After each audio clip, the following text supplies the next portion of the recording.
Buon pomeriggio, benvenuti all'appuntamento con il sindaco di Catania, Enrico Trentino, che ringraziamo per essere con noi in diretta. C'è una notizia dell'ultima ora, sindaco, è stato approvato l'atto di privatizzazione dell'aeroporto di Catania, si dice così? No, è stato approvato il percorso di privatizzazione, nel senso che adesso deve essere avviato da parte dell'advisor una serie di passaggi, devono essere avviata una serie di passaggi che poi porteranno alla proposta di vendita dell'aeroporto della quota maggioritaria dal 51 al 65%, pur garantendo comunque la presenza di un controllo pubblico. Quindi il comune in parte rimane Sì, proprietario? sì, più la città metropolitana che il comune. È un fatto molto importante perché rispetto comunque alla crescente presenza di passeggeri e di traffico aereo nel nostro aeroporto ci voleva qualcuno che potesse anche garantire la sostenibilità degli investimenti che ci possano permettere di arrivare a 20 milioni di passeggeri. 20 è chiaro milioni, che sì, il socio pubblico da solo non ce l'avrebbe mai fatta,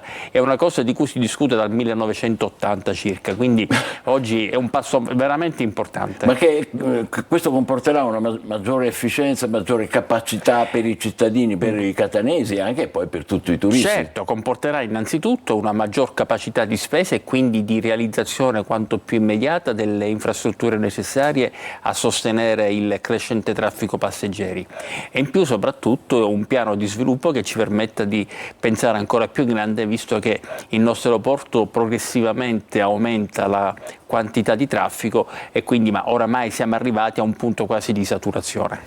Parliamo di un altro argomento altrettanto importante, dall'aeroporto al porto, sindaco. Il porto che con un piano regolatore del porto approvato al Consiglio Comunale, ecco, le chiedo innanzitutto che cosa significa questo provvedimento, questi progetti. Anche questo è un fatto molto importante.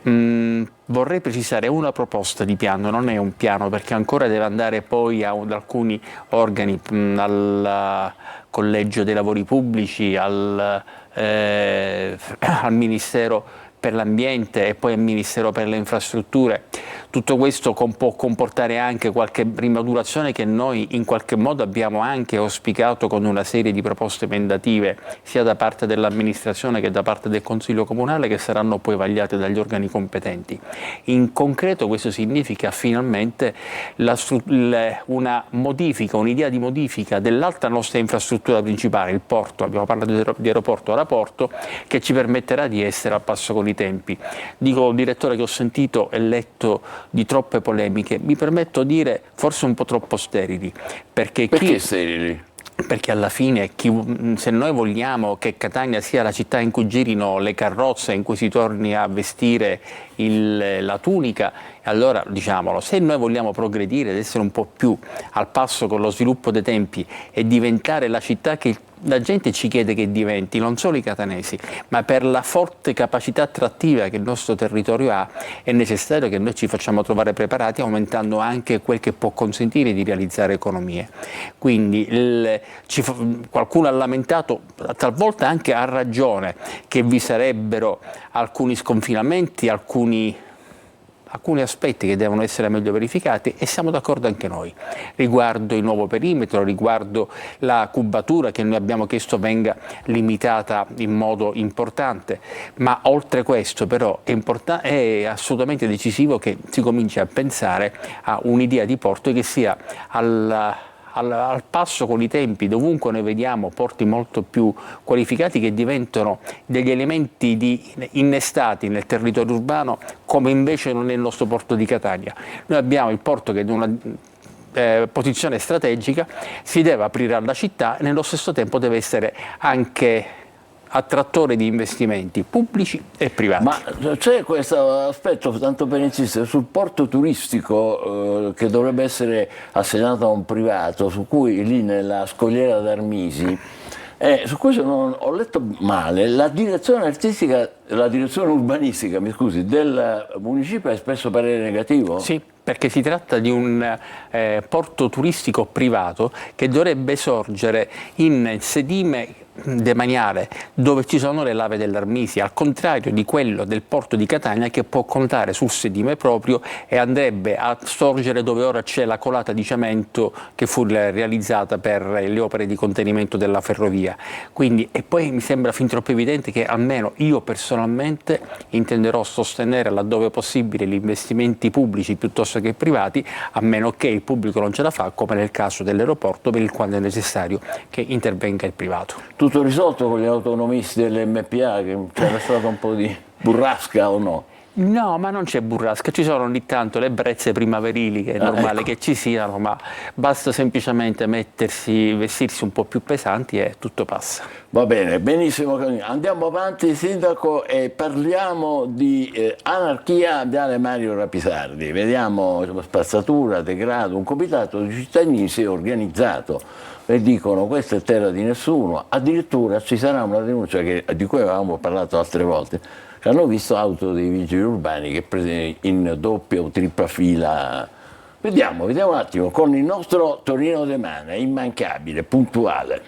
Stanchi di restare inascoltati, hanno formato un comitato, ribattezzato Cittadini per Bene Civili, desiderosi di vedere la città di Catania rifiorire tra le sue bellissime strutture artistiche. Di artistico in Viale Mario Rapisardi c'è ben poco, ad eccezione di moderne creazioni, frutto però degli immancabili incivili che scaricano in ogni angolo e in ogni momento. Goffo il tentativo del comune di Gema di fermarli, visto che non basta un cartello che annuncia la videosorveglianza, ben sapendo che da quelle parti di telecamere non ce n'è neanche l'ombra. O forse sì, la nostra telecamera, sempre pronta a documentare e a raccogliere lo sfogo dei catanesi. A pochi metri dalla chiesa di San Luigi anche un sanitario in disuso, ve lo mostriamo. Ci sono nelle aiuole bottiglie, bicchieri, più sotto, se lei va un po' più sotto, c'è anche una poltrona. Il Viale Mario Rapisardi ormai è terra di nessuno.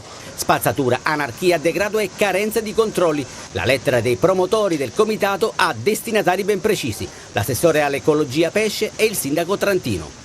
Noi abbiamo già fatto 2 lettere, ma non abbiamo avuto nessun riscontro. Che ci sono le macchine posteggiate in doppia e tripla fila e anche sui marciapiedi. Si chiede il perché, eppure le macchine della polizia municipale passano, e allora cosa succede? Ma le macchine della polizia municipale, anche se passano, si fermano in tripla fila per prendersi il caffè anche.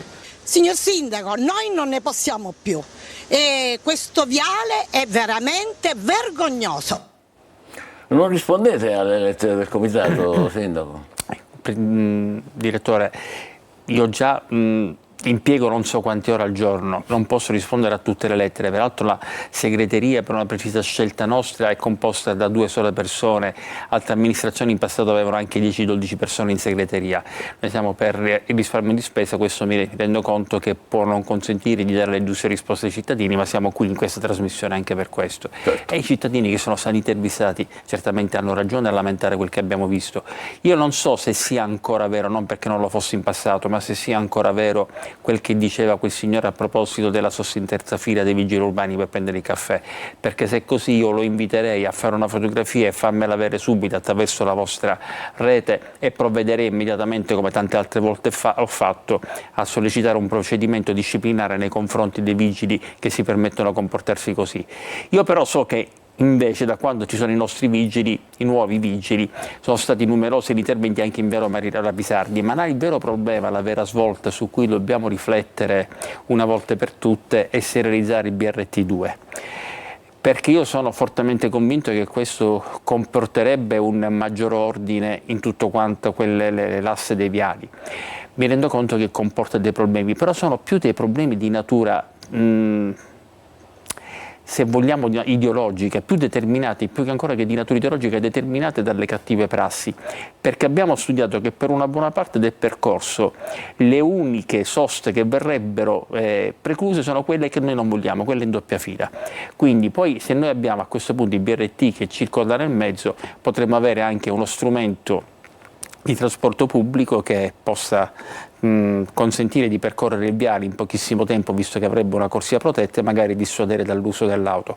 Sul tema poi dei rifiuti io devo dire che tanti interventi sono stati compiuti, però non saranno mai risolutivi, ma come abbiamo detto sempre, come diremo sempre fin quando la gente non capirà. che devono essere loro a rispettare le norme, perché noi interveniamo, contravvenzioniamo, ne stiamo facendo ma veramente a centinaia, ma non è decisivo, non è dirimente fin quando ciascuno pensa di comportarsi a modo proprio. Dopodiché, quando si ha anche il coraggio di lasciare quello che abbiamo visto, i sanitari, il water in una strada pubblica, probabilmente si tratta di un rifiuto che esprime la faccia di chi gliel'ha lasciato. Sì, non c'è dubbio. A supporto di ciò che ha appena detto, un'agenzia dell'ANSA conferma che i vigili urbani hanno elevato multe per quasi 120.000 euro per non corretto conferimento di rifiuti, e in 8 giorni sono stati individuati più di 110 trasgressori. Ma passiamo ad altro. Parliamo dei senza tetto, Sindaco, ne abbiamo fatto altre volte. Adesso la situazione addirittura si va complicando, ma vediamo questo servizio che abbiamo mandato in onda ieri, ma è ancora attualissimo. Dal 2015 che io sono per la strada, ma come mai il comune, il sindaco, il vice sindaco non fanno nulla, i servizi sociali che per aiutare noi poveri, che almeno avere un letto, perché il letto è quello, stare seduto in una sedia di ferro per ore e ore e dormire su una sedia è terribile, perché ti gonfiano le caviglie, ti gonfiano i muscoli, si irrigidisce anche le gambe, irrigidiscono, invece il letto è quello che ti salva la vita. Vogliamo solamente un tetto e solo per poter dormire, almeno per poter dormire, per poter farci una doccia, per poterci lavare i nostri indumenti, che è giusto che dobbiamo essere esseri umani e non che la gente si deve allontanare perché facciamo puzza. Sono più di 100, da quello che risulta a noi, che adesso sono, come dire, senza più questo ricovero che abbiamo visto invece le immagini. Noi dobbiamo distinguere i senza fissa dimora per scelta dei senza fissa dimora purtroppo per mancanza di strutture, e nei 100 ci sono anche i primi per i quali, come spesso abbiamo detto, non c'è una soluzione se non c'è da parte loro la disponibilità ad essere ricoverati in delle strutture. Ma questo mi sembrava però questo signore ha ragione. Le strutture ci sono, non sono sufficienti, perché purtroppo c'è una crescente domanda di posto letto da parte di tanti che non possono più permettersi un'abitazione, o da parte di tanti che hanno patito vicissitudini personali e familiari per cui sono costretti a dormire all'addiaccio, e su questo noi stiamo cercando di profondere il massimo sforzo. Quando noi parliamo di risorse inadeguate, non dimentichiamoci che per i servizi sociali noi spendiamo 110 milioni di euro l'anno, quindi non è che risparmiamo. La questione è che purtroppo rispetto al crescente numero di bisognosi forse non sono più sufficienti. Ma che cosa avrebbe in mente se si potesse fare? Allora, noi stiamo provando a individuare, adesso non ricordo bene gli specifici progetti, non so quanti sono, comunque stiamo individuando delle strutture da riqualificare per destinarle poi a dormitori. Devo dire che per nostra fortuna noi contiamo su un terzo settore che in questo è estremamente attivo. Ci sono delle associazioni che hanno una capacità di risposta straordinaria, e infatti il nostro proposito, appena poi troviamo queste strutture, di assegnarle a queste associazioni che danno la possibilità a chi è ricoverato di soggiornare. Il problema è che abbiamo anche dei limiti normativi che in qualche modo penalizzano queste persone, perché per più di 30 giorni non potrebbero rimanere nella stessa struttura. Più di 30. Sì, ma non si capisce a quel punto dove dovrebbero andare. Io capisco che il legislatore ha voluto in qualche modo incoraggiare queste persone a trovare degli strumenti autonomi, ma se non li trova cosa vuoi fare? Non li puoi mettere certamente per strada, però abbiamo queste difficoltà anche sui laccioli che il legislatore ci ha posto. Passiamo a un altro problema, vediamo una pista ciclabile che è diventata un parcheggio abusivo. Siamo a via Varese, quella che collega il Parco Gandhi con la fermata della metro di Cibali. Cioè, questi parcheggiati qui sul lato sinistro sono sulla pista ciclabile, un enorme parcheggio abusivo. Sindaco, che ne pensa? Guardi, girano proprio come gira la pista. Via Varese. Che non era questo il nostro obiettivo. Non era questo il vostro E obiettivo? quindi domani e nei prossimi giorni farò fare dei passaggi saltuari alla polizia locale per far trovare un bel bigliettino a coloro i quali parcheggiano in questo modo. Grazie Sindaco, molto importante ciò che ha appena detto. Torniamo ai semafori di via Vincenzo Giuffrida, di cui abbiamo parlato mercoledì scorso.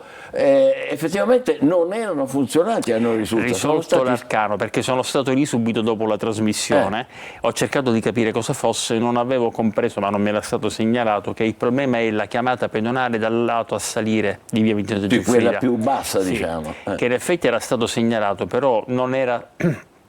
mancava l'impegno di spesa, ho accelerato, adesso l'impegno di spesa è stato 27.000 euro, mi risulta. Esatto, sì, perché si tratta, io pensavo che fosse solo un pulsante, perché, pensavo quello di sopra anch'io. Per cui ho detto mandiamo un elettricista, anche lo mando io a spese mie, e invece no, bisogna fare degli scavi perché bisogna collegare tutti i semafori anche dall'altra parte. Adesso noi abbiamo dato mandato affinché questo sia eseguito, non può essere questione di poche ore, ci vorranno certamente giorni, ma stiamo intervenendo. Beh, però è importante questo, che la conferma anche dell'utilità del nostro servizio, con tutta modestia, perché mette in collegamento, come dire, l'amministrazione con i cittadini. Voi siete la giunta parallela. La giunta parallela. Vabbè, grazie Sindaco, però adesso facciamo una breve pausa, poi diamo spazio ai nostri ascoltatori, appunto con altri messaggi e altre sollecitazioni. State con noi, a dopo.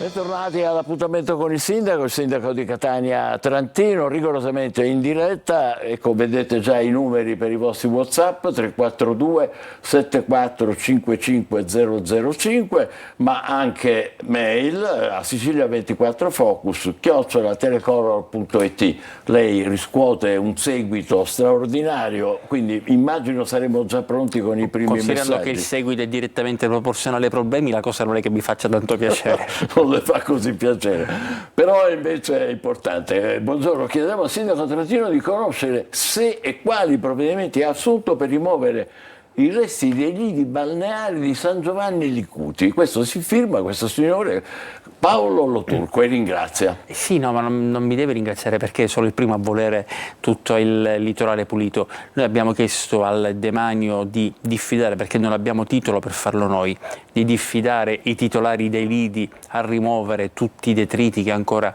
permangono. Io stesso ho chiamato a uno di questi titolari, il quale mi ha detto: guarda, stiamo risolvendo, una persona che conosco, mi ha detto, stiamo risolvendo alcuni problemi all'interno della compagine societaria, ma stiamo soprattutto vendendo, e quindi dovrebbe risolversi questa situazione. La questione è rinviare sempre la soluzione, che un po' mi allarma, pertanto ho dato un termine entro cui spero finalmente possiamo non vedere questi detriti, perché inevitabilmente con le mareggiate si riversano a mare. Qual è il termine, sindaco? No, non gli ho dato un termine perentorio, ripeto, perché non sono io nella condizione di poterlo dare, visto che è il demanio, però è chiaro che se non vedo una soluzione a breve termine, a quel punto cercherò di capire anche se eventualmente agire giudizialmente per la rimozione. Grazie, andiamo avanti, ci sono altri messaggi. Insomma, per le buche dobbiamo imparare a fare gincana, ma intanto il bollo auto si deve pagare. Abbiamo parlato l'altra volta, noi stiamo aspettando che si definisca la procedura per questo fondo di sviluppo e coesione destinato ai tre comuni metropolitani, Palermo, Messina e Catania, per un importo intorno ai 50 milioni di euro, e tutte le tre città, visto che abbiamo lo stesso problema di pavimentazione stradale, abbiamo deciso di destinarlo alla manutenzione straordinaria del nostro asfalto. Io lunedì ho una riunione con le manutenzioni e con i lavori pubblici proprio per inquadrare, definire le strade. Devo dire che però abbiamo dato un'accelerazione mettendo in mora tutte le ditte che hanno effettuato lavori per l'esecuzione dei sottoservizi, affinché ripristinino la pavimentazione stradale a regola d'arte e non come in passato si faceva, devo dire, per colpa nostra, perché non c'erano gli uffici comunali che presidiavano come avrebbero dovuto fare. Molto spesso non veniva comunicato il fine lavori, non comunicandosi il fine lavori da parte di queste società che effettuavano i lavori, le opere, non c'era il nostro tecnico, il direttore dei lavori che andava a controllare, rimaneva una pratica sospesa. Adesso abbiamo ingiunto a tutte queste società di comunicarci il fine lavori e subito di ripristinare la pavimentazione dell'asfalto così come deve essere. Spiegazione molto utile, molto interessante anche dal punto di vista autocritico, Sindaco. Vi raccomando per fare agli ascoltatori messaggi brevi come questi. Buonasera signor Sindaco, vedere via dei Salesiani ripulita quasi ogni giorno per poi essere punta a capo mi dà una tristezza infinita. Telecamere? Chiede Paolo. Sì. Signor Paolo, lei probabilmente questo messaggio l'ha inviato prima che il direttore desse contezza del numero di contravvenzioni che noi abbiamo sollevato nell'ultimo periodo. Le telecamere ci aiutano, e là in via dei Salesiani ci aiuterebbero perché vengono ad abbandonare rifiuti con le auto, ed è chiaro che noi abbiamo certamente intensificato la nostra attività repressiva, ma non continuiamo, e lo dirò sempre, purtroppo sono noioso e chiedo scusa ai telespettatori, deve essere un atto di buonsenso da parte dei cittadini, e lo devo anche dire con amarezza perché ovviamente abbiamo dei riscontri alla luce dei verbali che facciamo, non solo dei cittadini catanesi ma anche di quelli che risiedono fuori, che sono quelli che magari consentono ad alcuni comuni di fregiarsi di prestazioni onorevoli come il 70-80% di differenziata, ma perché chi viene da quei comuni a volte viene a Catania e casualmente gli cade un sacchetto dei rifiuti. Questo l'abbiamo osservato anche noi in più di un servizio. Ancora, buongiorno, l'asse dei servizi percorso ogni giorno da centinaia di turisti in arrivo e partenza ha il manto dissestato completamente al buio e con l'erba alta 1 metro. Non ci sono risorse neanche per 4 lampade e un decespugliatore. Questo è l'asse dei servizi. L'asse dei servizi. Allora, per quanto riguarda le lampade, da un momento all'altro dovrebbero essere ripristinate le torri faro che ci sono sia al Faro Bischeri che all'uscita dell'aeroporto.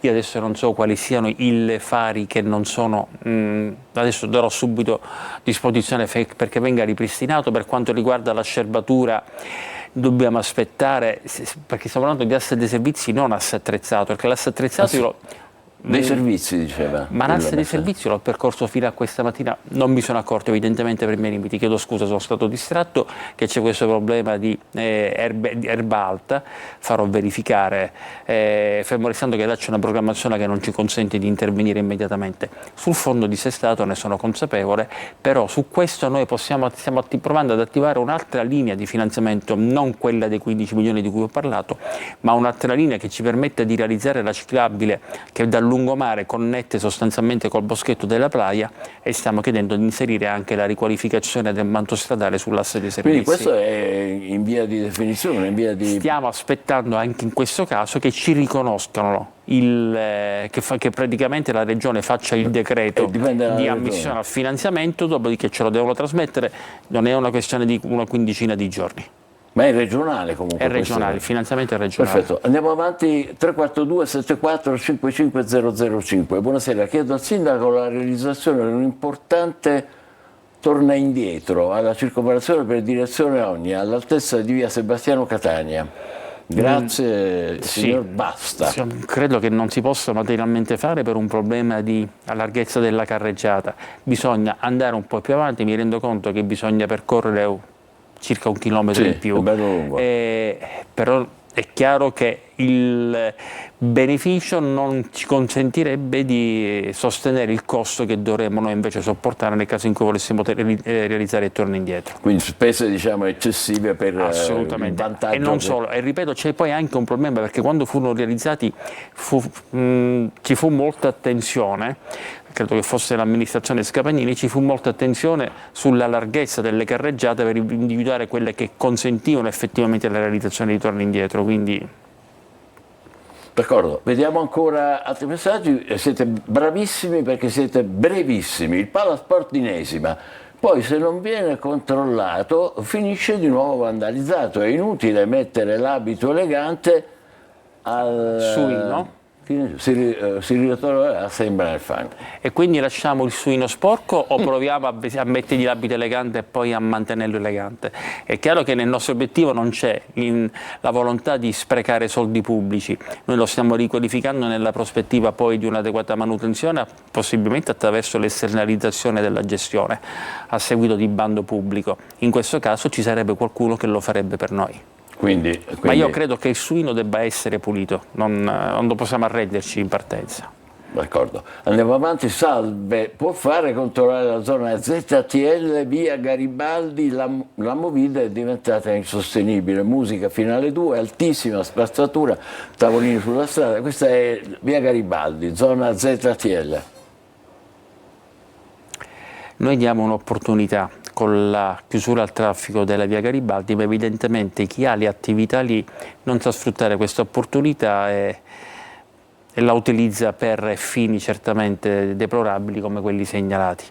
Quello della musica adesso io mi riunirò credo la prossima settimana le varie associazioni e fra le altre cose sottoporrò loro anche l'ordinanza che abbiamo pronta a mia firma sulla movida, perché su questo devono capire tutti quanti gli esercizi che la musica può essere anche fattore di richiamo, ma deve essere assolutamente garantito il diritto al riposo delle persone. Ci dà qualche anticipazione su questa Noi abbiamo previsto che abbiamo previsto che la musica non possa essere protratta oltre mezzanotte. Oltre mezzanotte? Sì, credo addirittura di avere previsto anche qualche minuto prima, adesso non ricordo se è alle 23:45, ma comunque oltre mezzanotte non si può andare, ma in ogni caso, anche senza che ci sia questa ordinanza, c'è un limite di decibel che non può essere superato. Peraltro vorrei che i titolari degli esercizi proprio su via Garibaldi capissero che non è attraverso la vendita dello sciottino a €1 che si può fare economia, con quello facciamo solo malamovita, consentiamo ai ragazzi di ubriacarsi e poi di essere poco attenti nel rispetto delle regole di civismo. Lei che suggerisce invece? Io vorrei che fossero un po' più evoluti nell'idea imprenditoriale di esercizio pubblico. Però Bene. su questo non sono io l'imprenditore. Il messaggio è stato lanciato. Ancora abbiamo tempo? Forse sì. Perché non creare un'app per segnalare i disservizi con tanto di risposte? Un po' una cosa simile a quello che facciamo noi. Sì, noi stiamo creando un'app in cui c'è anche la segnalazione dei disservizi. La risposta è un po' problematico, considerando che comunque, ricordiamo sempre il rapporto, 8.000 dipendenti all'inizio degli anni 2000, 1.100 oggi. Caspita. Quindi poi vorrei sapere chi deve rispondere. Però su questo in ogni caso, per quanto riguarda i rifiuti, c'è Ripuliamo Catania che è molto attiva e interviene sempre, non so se risponde, ma comunque risponde con i fatti. E poi c'è questa app che stiamo in corso, noi stiamo trasformando tutta la digitalizzazione del comune perché siamo veramente indietro rispetto a tante altre realtà locali. Stiamo adesso cercando di mettere in rete 26 servizi contro gli 0 che abbiamo oggi e fra questi c'è anche appunto un'applicazione che permetterà di segnalare, più che altro di esercitare una serie di opportunità. In questo momento non ricordo tutte quali. Ma 26 servizi sono tantissimi. Assolutamente. Servizi demografici, il documento a casa.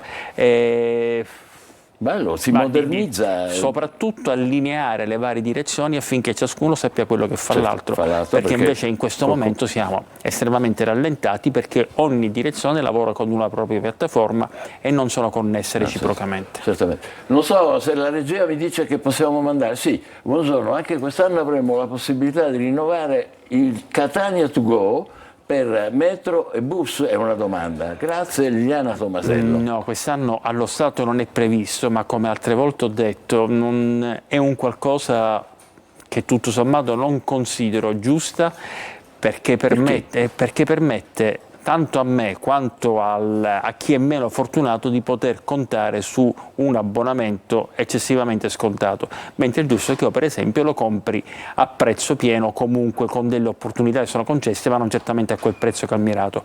Però quello che stiamo facendo è un biglietto integrato metro AMTS che avrà un costo, non so se è di 120 euro all'anno, adesso non ricordo bene, ma che permetterà di muoversi su tutta la rete pubblica. Quindi un abbonamento annuale praticamente. Esatto. E fa tutte e due, metro un po' come usano. Bene, grazie Sindaco, siamo arrivati alla conclusione. Non so io la data del prossimo mercoledì, lei ritiene di essere disponibile? Dovrei esserci, sì. Perfetto, con grande piacere l'accoglieremo ancora, grazie a tutti voi per averci seguito, buon pomeriggio. Buon pomeriggio.